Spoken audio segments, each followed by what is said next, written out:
ہمارے لیے آج کی مقرر کردہ انجیلی تلاوت مقدس مرکز رسول کی مات پر لکھی گئی مقدس مرکز کی مات پر لکھی گئی انجیل اس کا 13واں باب اور اس کی 24ویں آیت سے 37ویں آیت تک۔ مقدس مرکز کی انجیل اس کا 13واں باب اور اس کی 24ویں آیت سے لے کر باب کے آخر تک تلاوت سنیں گے۔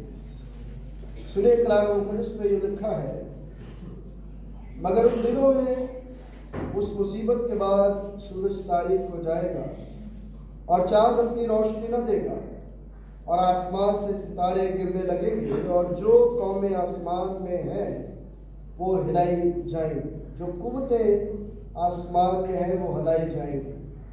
اور اس وقت لوگ ابن آدم کو بڑی قدرت اور جلال کے ساتھ بادلوں میں آتے دیکھیں۔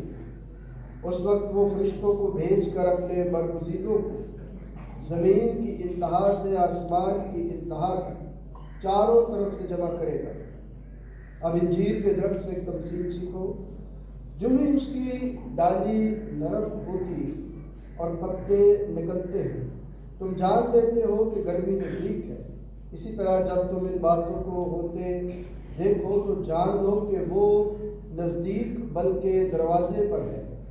میں تم سے سچ کہتا ہوں کہ جب تک یہ سب باتیں نہ ہو لیں یہ نسل ہرگز تمام نہ ہوگی۔ آسمان اور زمین ٹل جائیں گی لیکن میری باتیں نہ ٹلیں گی۔ لیکن اس دن یا اس گھڑی کی بابت کوئی نہیں جانتا، نہ آسمان کے فرشتے نہ بیٹا مگر باپ۔ خبردار جاگتے اور دعا کرتے رہو، کیونکہ تم نہیں جانتے کہ وہ وقت کب آئے گا۔ یہ اس آدمی کا سا حال ہے جو پردیس گیا ہوا ہے اور اس نے گھر سے رخصت ہوتے وقت اپنے نوکروں کو اختیار دیا، یعنی ہر ایک کو اس کا کام بتا دیا اور دربار کو حکم دیا کہ جاگتا رہے۔ بس جاگتے رہو کیونکہ تم نہیں جانتے کہ گھر کا مالک کب آئے گا، شام کو یا آدھی رات کو یا مرغ کے بانگ دیتے وقت یا صبح کو۔ ایسا نہ ہو کہ اچانک آ کر وہ تم کو سوتے پائے۔ اور جو میں تم سے کہتا ہوں وہی سب سے کہتا ہوں کہ جاگتے رہو۔ یہ ہمارے خدا یسوع مسیح کی انجیل ہے۔ تشریف رکھیے، آئیے اپنے سروں کو جھکائیں اور دعا کریں۔ پیارے وفادار جلالی آسمانی باپ، تیرا شکر کرتے ہیں آج کے اس خوبصورت دن کے لیے، اور خداوند تیرے بیٹے اپنے منجی یسوع مسیح کی تیاری کے ان ایام کے لیے جو خداوند تیرے فضل سے ہمیں ملے ہیں، تاکہ ہم ان یادوں کو پھر سے تازہ کر سکیں جو بنی نوع انسان کی بقا، نجات اور ابدیت کے منصوبے کے طور پر ظاہر ہوئی۔ پیارے باپ، آج بھی تیری شکر گزاری کرتے ہوئے اپنی ساری نالائکیوں، ساری خطاؤں اور اپنے سارے گناہوں کا اقرار کرتے ہوئے محنت کرتا ہوں کہ میں تو اس لائق نہیں، پر تیرا فضل خداوند میرے ساتھ تیرے لوگوں کے لیے برکت کا وسیلہ مجھے بنا سکتا ہے۔ اپنی برکت سے مجھے نواز تاکہ میں تیرے لوگوں کے لیے برکت کا وسیلہ بنوں، یسوع مسیح کے نام سے آمین۔ تمام دنیا میں آج کا یہ جو وقت ہے، آج کا یہ جو دن ہے، آمد کا یہ جو پہلا اتوار ہے، یہ خداوند یسوع مسیح کی پیدائش کے طور پر منانے کے سفر کے طور پر جانا جاتا ہے، سمجھا جاتا ہے، مانا جاتا ہے، اور اسی وجہ سے ہم آج سب مل کر اس کی پاک بارگاہوں میں موجود ہیں اور آمد کے پہلے اتوار کی عبادت کو خدا کی حضوری میں کر رہے ہیں۔ یہ ہمارے لیے بڑی برکت اور بخشش ہے، یہ ہمارے لیے بڑا خدا کا پیار ہے اور اس کے نجات بخش منصوبے میں شراکت پانے کا استحقاق ہے، اور اس کے لیے میرا دل خدا کی حضوری میں شکر گزاری سے بھرا ہے۔ آج چونکہ ایڈمن سیزن کا جو تاریخی پہلو جو ہے وہ آپ تک پہنچایا گیا، اسی کو آگے بڑھاتے ہوئے آج کے عنوان کے حساب سے ہم خدا کے کلام کو سیکھیں گے۔ آج کا عنوان کیا ہے؟ مسیح کی آمد۔ آمد کا جو پہلا اتوار ہے وہ امید کے عنوان سے منایا جاتا ہے۔ کس کے عنوان سے؟ امید کے عنوان سے منایا جاتا ہے، اور امید کے حوالے سے ہی ہم جو ہے وہ آج کے پیغام کو سیکھیں گے۔ لیکن میں چاہتا ہوں کہ آپ تھوڑا سا امید کے بارے میں جان جائیں کہ بائبل امید کے بارے میں مجھے اور آپ کو کیا سکھاتی ہے۔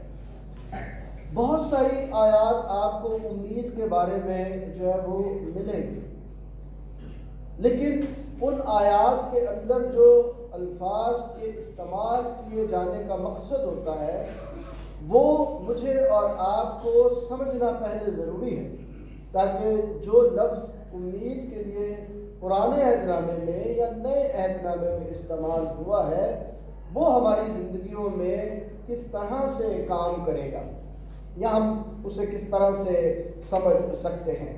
جب ہم خدا کے کلام کو پرانے عہد نامے میں پڑھتے ہیں تو پرانا عہد نامہ جو ہے وہ عبرانی زبان میں لکھا گیا، اور کچھ حصہ جو ہے وہ ایک اور زبان میں بھی لکھا گیا، لیکن زیادہ تر عبرانی زبان میں ہی اس حصے کو سمجھا اور جانا جاتا ہے۔ عبرانی زبان میں جب ہم امید کو دیکھتے ہیں تو جو لفظ امید کے لیے عبرانی زبان میں استعمال ہوا ہے وہ کافی حد تک جو ہے وہ جو ہمارا عربی کا لفظ ہے جسے ہم عام طور پر اردو میں بھی استعمال کرتے ہیں، تقویٰ،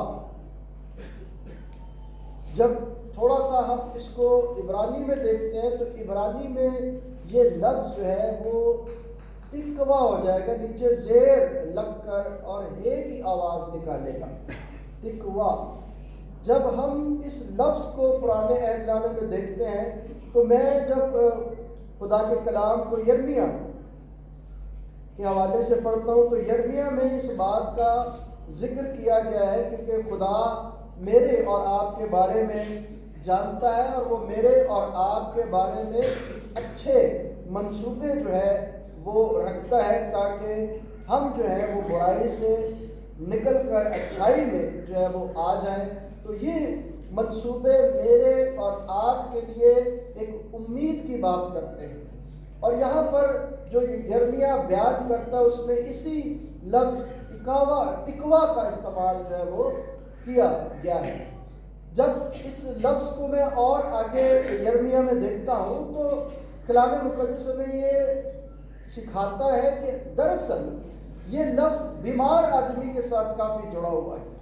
جو شخص بیمار ہوتا ہے اس نے صحت پانے کی امید جو ہے وہ زیادہ ہوتی ہے، اسی لیے یرمیہ نے یہ کہا کہ کیا جلاد میں روغن بلسان نہیں ہے۔ ایک امید کی بات کی جاتی ہے ایک بیمار شخص کے لیے جو ڈاکٹر پر یا ادویات پر بھروسہ کرتا ہے اس امید کے ساتھ کہ وہ چنگا ہو جائے گا، وہ شفا جو ہے وہ پالے گا۔ تو میں اس بات کو یہ سمجھتا ہوں کہ جب بائبل ہمیں یہ بتاتی ہے اس لفظ کے بارے میں، امید کے بارے میں، تو یہ لفظ جو ہے وہ کچھ اس طرح سے ہوتا ہے کہ آپ کسی چیز کے ساتھ باندھ دیے جاتے ہیں۔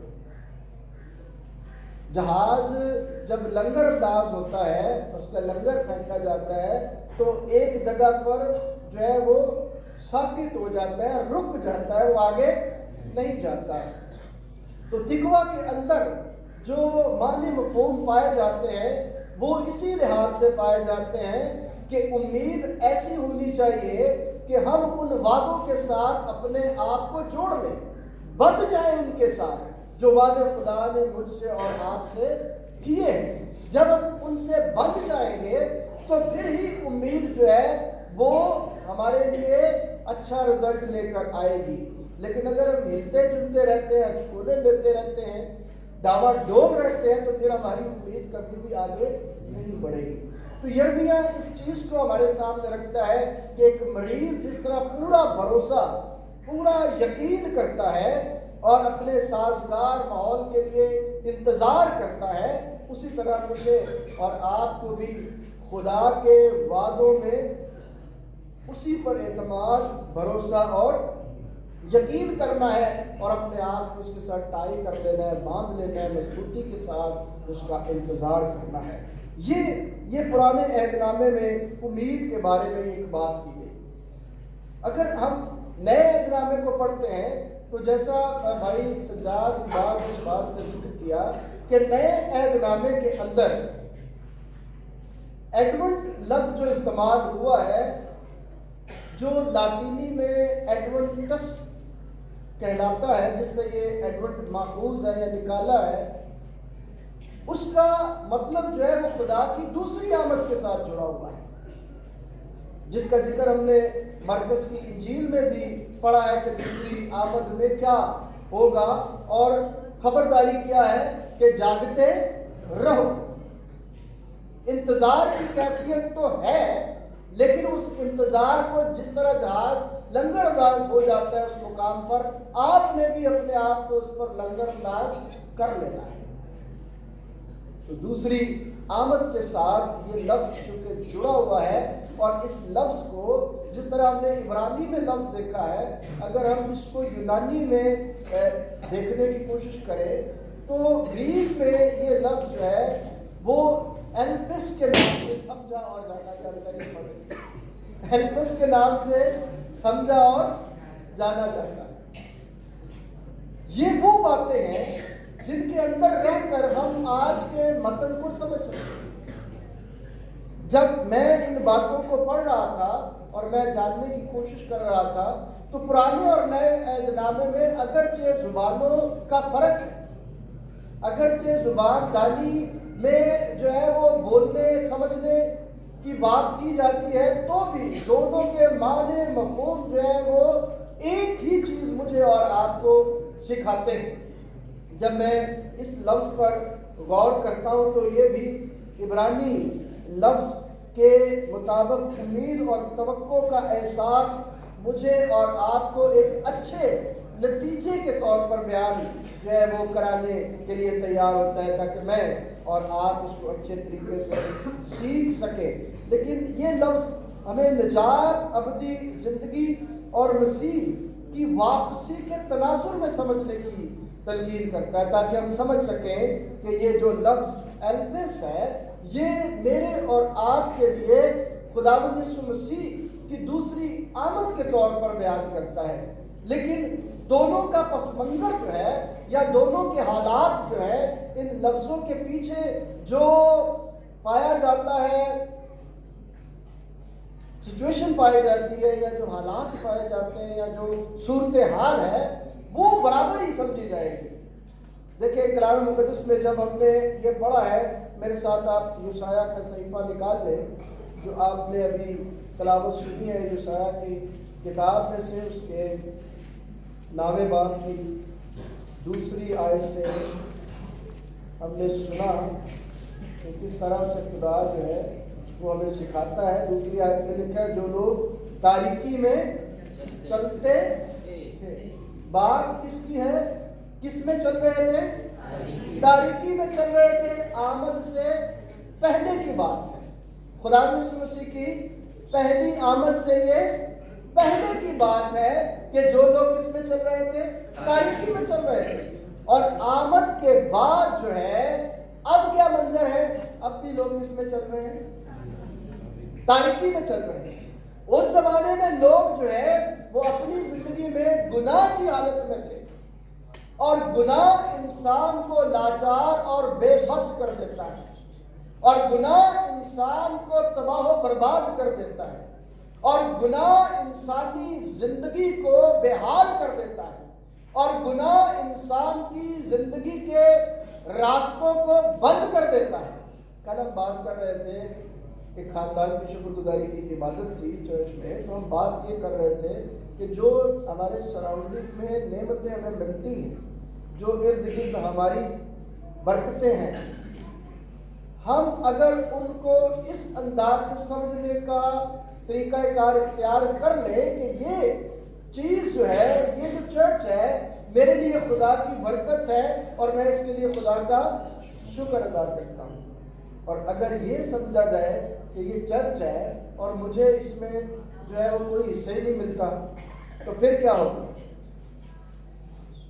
کیا پھر یہ چرچ میرے لیے شکر گزاری کا وسیلہ بنے گا یا میرے لیے پریشانی اور مصیبت کا وسیلہ بنے گا؟ بولیے. مصیبت کا. جب ناشکری کریں گے تو کیا ہوگا؟ مصیبت کا وسیلہ بن جائے گا. میرا ذہن انتشار کا شکار ہو جائے گا اور میری امید جاتی رہے گی. لیکن اگر میں یہ سوچتا ہوں کہ مجھے خدا نے یہ برکت دی ہے اور میں خداوند تیرا شکر کرتا ہوں تو میں اس راستے سے خدا کی حضوری میں جا رہا ہوں. اگر اپنے دکھوں میں، اس اندھیرے کی حالت میں ہم یہ سمجھ جائیں کہ میرا بچانے والا ہے جو مجھے اس تاریکی سے کیا کرے گا؟ نکال کر لے جائے گا. اگر وہ نکال کر مجھے لے جائے گا تو پھر مجھے پورے طور پر اس کا انتظار کرنا ہے، اس پر بھروسہ رکھ کر. اس زمانے میں بھی بنی اسرائیل کی زندگی کے حالات آپ دیکھ لیں. یرمیہ کے حالات جو لکھے، یرمیہ نے لکھے، اس نے نوح کی کتاب میں اس طور سے لکھا کہ کس طرح سے قوم جو ہے وہ ظلم و ستم کا شکار تھی. اور یہ شکار وہ اس لیے ہوئے کہ انہوں نے اپنے آپ کو شکاری کے حوالے کر دیا. وہ شکار ہو گئے. جب شیلڈ ہٹ جاتی ہے آگے سے تو دشمن جو ہے وہ آسانی کے ساتھ آپ پر حملہ کرتا ہے اور آپ کو شکست دے دیتا ہے. جب آپ شیلڈ ہی ہٹا دیں گے آگے سے، داؤد کہتا ہے کہ خداوند میری کیا ہے؟ سپر ہے. جب وہ ہٹا دیا آپ نے تو پھر تو ابلیس آپ پر غالب آ جائے گا. جب آپ نے بھروسہ خدا پر رکھ لیا کہ خواہ موت کے سایہ کی وادی میں سے میرا گزر میں کسی بلا سے، یہ وہ امید ہے جو پرانے عہد نامے میں مجھے اور آپ کو دی گئی. اور جب اس امید سے بنی اسرائیل نے اپنے آپ کو الگ کیا تو پھر دیگر اقوام نے وہ حشر کیا کہ جو جب ہم پڑھتے ہیں تو آنکھوں سے آنسو جاری ہوتے ہیں. کلام یہ کہتا ہے کہ ان کے بادشاہوں کو نکیل ڈال کر گھسیٹتے ہوئے اسیریوں میں لے کر گئے. ان کے بچے ویرانوں میں مردہ حالت میں پڑے رہے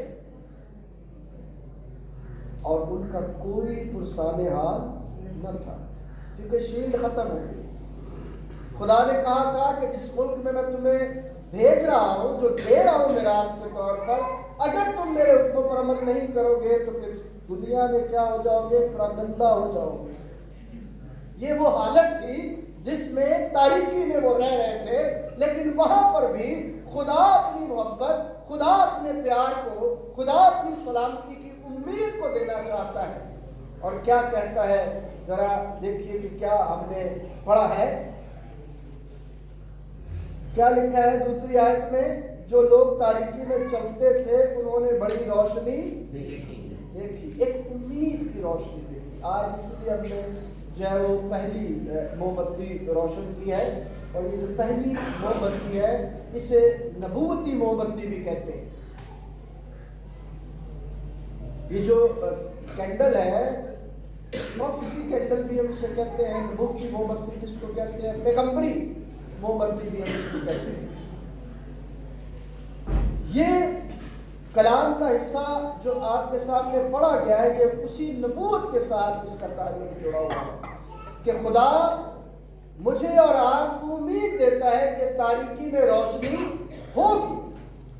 اب جب ہم اس بات کو اپنی زندگی میں دیکھتے ہیں تو ایک آنے والے مسیحا کی بات جو ہے وہ ہمیں ملتی ہے. اور پھر چھٹی آیت میں لکھا ہے اس لیے ہمارے لیے ایک لڑکا تولد ہوا. پھر اس کے بارے میں ڈیٹیل ہم جو ہے وہ آگے جا کر پڑھتے ہیں.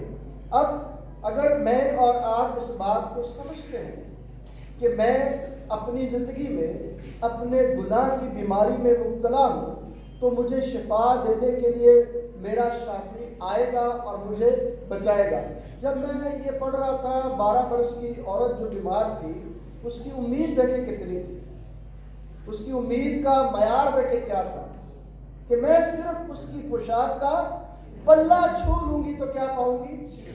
یہ امید مجھے اور آپ کو رکھنے کی ضرورت ہے. اور وہ لنگر ڈال کر وہاں پر رستے میں بیٹھ گئی کہ اس رستے سے یسوع جب گزرے گا. کیا میری اور آپ کی زندگی میں ایسا موڑ جب آتا ہے تو ہم کس طرح کا خدا کی حضوری میں عمل کرتے ہیں اور ہماری امید کا معیار کیا ہوتا ہے؟ ہم کس طرح کی امید جو ہے وہ خدا کی حضوری میں رکھتے ہیں کہ ہم اپنی شفا کو حاصل کر سکیں، اپنی دعاؤں کا جواب حاصل کر سکیں، اندھیرے میں روشنی کی کرن جو ہے اسے دیکھ سکیں. کوئی نہیں چاہتا کہ ہم اندھیروں میں اپنی زندگی کو بسر کریں. جب لائٹ جاتی ہے تو ہم کیا کرتے ہیں؟ روشنی جتنی جلدی ہو سکے ہم کیا کرتے ہیں؟ روشنی کرنے کی کوشش کرتے ہیں. تو کیا خدا ہماری تاریکی میں روشنی کرنے کے لیے بےتاب نہیں ہوتا؟ وہ بھی ہوتا ہے. اس لیے وہ ہمیں جواب دیتا ہے. کلام میں لکھا ہے، مرکز کی انجیل میں ہم نے پڑھا کہ آسمان اور زمین ٹل جائیں گی لیکن اس کی کہی ہوئی باتیں ہرگز. جب یہ والی امید، یہ والا ایمان، یہ والا اعتقاد، یہ والا بھروسہ میری اور آپ کی زندگی میں آ جاتا ہے تو پھر ہمیں تاریکی سے روشنی میں جانے سے کوئی روک نہیں سکتا. آپ اس وقت رکے رہتے ہیں جب آپ اپنے طریقوں کے ساتھ مصنوعی روشنی کو پیدا کرنے کی کوشش کرتے ہیں. مصنوعی روشنی ہمارے باہر ہے اور جو اصل روشنی ہے وہ ہمارے دل میں ہے. تیرا کلام میرے قدموں کے لیے چراغ اور میری راہ کے لیے کیا ہے؟ یہ کلام ہے روشنی. اور پھر وہی داؤد کہتا ہے کہ میں نے تیرا کلام اپنے دل میں، اس نے اس روشنی کو کیا کر لیا؟ بسا لیا. میں نے تیرا کلام دل میں بسا لیا. گیت گاتے ہیں نا لوگ. تو جب ہم اس کلام کو اپنے دل میں بسا لیتے ہیں تو پھر روشن ہوتا ہے ہمارا بدن، ہماری روح، ہماری جان، ہمارا جسم. لیکن اگر ہم ظاہری روشنی اور عارضی روشنی کی طرف اپنا دھیان لگاتے رہیں گے، جو آج ہے کل نہیں ہے، جو آن آف ہوتی رہتی ہے، تو پھر ہماری امید بھی آن آف ہی ہوتی رہے گی اور ایسی امید کا نتیجہ جو ہے وہ کوئی نہیں نکل سکتا. تو یہ روشنی میں جب آپ انتظار کی کیفیت میں ہوتے ہیں تو اس کیفیت میں رہتے ہوئے آپ کو اس پر بھروسہ کرنا بڑا ضروری ہے، اس پر ایمان رکھنا بڑا ضروری ہے، اعتقاد کرنا بڑا ضروری ہے. تب ہی اس کے وعدے میں آپ جو ہے وہ آگے بڑھ سکیں گے. یشعیاء کی یہ پیش گوئی جو ہے وہ ہمارے لیے امید کا ایک پیغام ہے کہ ایک عظیم روشنی کا وعدہ جو خداوند نے ہم سے کیا ہے وہ ہمیں دینا چاہتا ہے تاکہ ہم اس کے وعدے شدہ روشنی میں جو ہے وہ داخل ہو سکے. کون داخل ہوگا؟ جو روشن ہونا چاہے گا، جو چاہے گا. اگر میں آپ کو بدلنے کی کوشش کرتا رہوں آپ نہیں بدل پاؤ گے جب تک آپ بدلنے کے لیے تیار نہ ہو. کبھی کبھی آدمی پریشان ہوتا ہے تو وہ لائٹ بند کر کے بیٹھا ہوا ہوتا ہے اور کوئی لائٹ آن کرے تو کیا کہتے ہیں؟ بند کر دے لائٹ. ایسا ہوتا ہے کہ نہیں؟ آپ کے ساتھ کبھی ایسا ہوا ہے؟ بہت دفعہ ہوتا ہے. دیکھیں ہم مایوسی کی حالت میں اس وقت ہوتے ہیں، اس وقت ہمیں اندھیرے سے پیار لگتا ہے. لیکن کبھی آپ نے سوچا ہے کہ اس حالت کے ذمہ دار بھی ہم خود ہوتے ہیں؟ جس دن ہم نے یہ محسوس کر لیا کہ جس حالت میں، جس اندھیرے کو ہم پسند کر رہے ہیں، یہ اندھیرا میری زندگی نہیں، میں ایسے اس اندھیرے میں بیٹھا ہوں. مجھے خدا نے کیا کہا ہے؟ تم دنیا کے، اور میں منع کر رہا ہوں کہ روشنی نہ کرو. جس دن احساس کر لیا اس امید کے ساتھ، اس بھروسے کے ساتھ کہ خدا نے تو مجھے کہا کہ تم دنیا کے نور ہو، تو میں تو نور کی طرف جاؤں گا. میں کیوں گناہ کی غلامی میں جاؤں؟ میں گناہ کی تاریکی میں